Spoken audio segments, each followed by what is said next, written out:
Praise the Lord. आप सभी को जय मसीह की।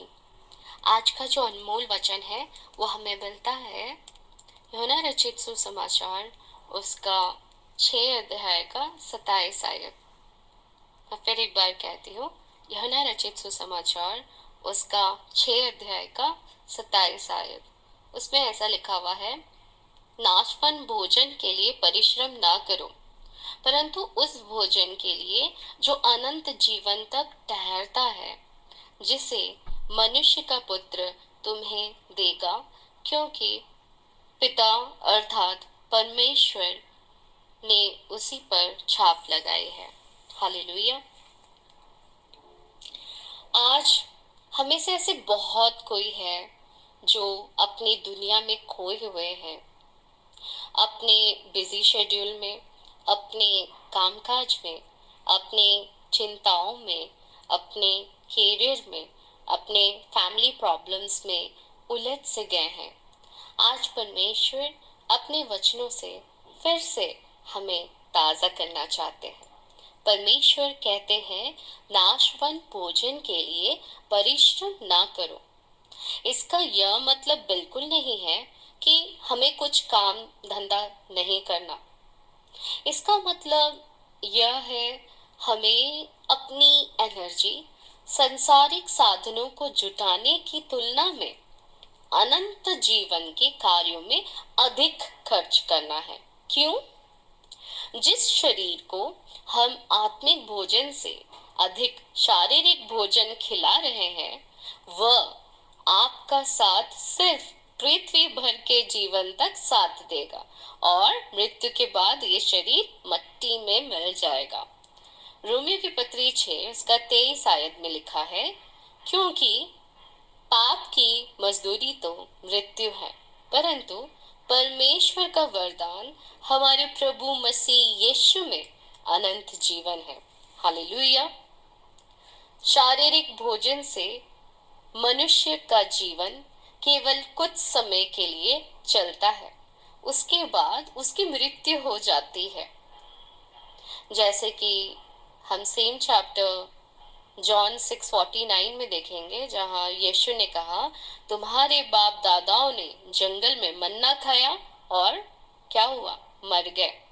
लेकिन आत्मिक भोजन अनंत काल तक का देता है, यानी मृत्यु के बाद भी।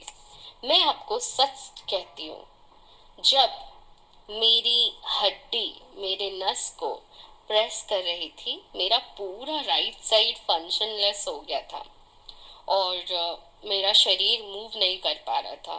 मैं उठ भी नहीं पा रही थी। मेरा खुद का शरीर मेरा साथ दे ही नहीं रहा था। आप लोगों के साथ भी सेम होता होगा जब आप बीमार होते होंगे, तो आप देख लीजिए कि शरीर ने आपका साथ कितना दिया है। बट ऐसे सिचुएशन में मेरी अंदर जो आत्मा है वही सच्चा साथी ठहरा। वो पवित्र आत्मा के साथ मिलकर अंदर ही अंदर यीशु से प्रार्थना कर रहा था और मुझे प्रभु बोझ खाने के लिए स्मरण कराया। फिर मैंने प्रभु बोझ भी लिया। फिर उसके बाद मैं घर से निकलकर हॉस्पिटल की ओर गई। आप खुद देखिए, लास्ट में कौन साथ आया, शरीर या आत्मा? हमें आत्मा की खेती करनी है। क्यों?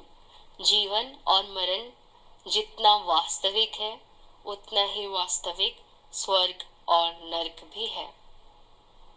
हम में से बहुत कोई है जो अपना life insurance, car insurance, medical insurance long term future का सोचकर करवा के रखे हैं फॉर सिक्योरिटी। ठीक वैसे ही यीशु जो स्वयं स्वर्गीय भोजन है, यीशु जो मनुष्य की आत्मिक रोटी है, हमें अपनी मेहनत यीशु के साथ जुड़े रहने के लिए करना है।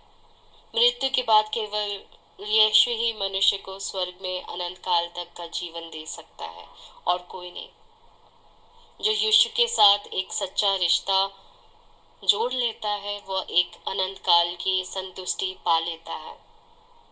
अनाज की रोटी सिर्फ शारीरिक भूख मिटाती है, लेकिन आत्मा के भूख के लिए हमें यीशु को अपने जीवन में न्योता देना होगा। रोज यीशु का वचन पढ़कर हमारी स्पिरिचुअल हंगरनेस बढ़ेगी। यीशु कहते हैं जो मेरे पास आएगा वह कभी भूखा ना होगा, और जो मुझ पर विश्वास करेगा वह कभी प्यासा ना होगा। यीशु के पास आने का मतलब होता है यीशु पर विश्वास करना और उसको ग्रहण करना, जैसे हम भोजन और पानी ग्रहण करते हैं। जो यीशु पर विश्वास करेंगे वो अपने उद्धार कभी नहीं खोएंगे और उसका पुनरुत्थान अवश्य ही होगा। हालेलुया। आइए हम सब प्रार्थना करें। धन्यवाद पिता परमेश्वर, आपके इस वचनों से प्रभु जी हमें फिर से जागृत करने के लिए कि प्रभु हमें तुझे ही सिर्फ तलाश करना है। और प्रभु जी जैसा आपका वचन कहता है, seek first the kingdom of God and his righteousness and everything will be added to it. Lord, आप हमारी सहायता करें कि हम अपनी फोकस यीशु मसीह में हम लगाने पाए, ना कि सिचुएशन पे, ना कि हालातों पे, ना कि कुछ और प्रॉब्लम्स में। प्रभु जी, प्रभु हम तुझे उपस्थित समझ के प्रभु कहते हैं, प्रभु तू हमें अनुग्रह दे, ताकि प्रभु जी हम तुझसे जुड़े रहने के लिए प्रभु जी जितनी मेहनत करनी पड़ेगी प्रभु जी हम वो करने पाए प्रभु जी।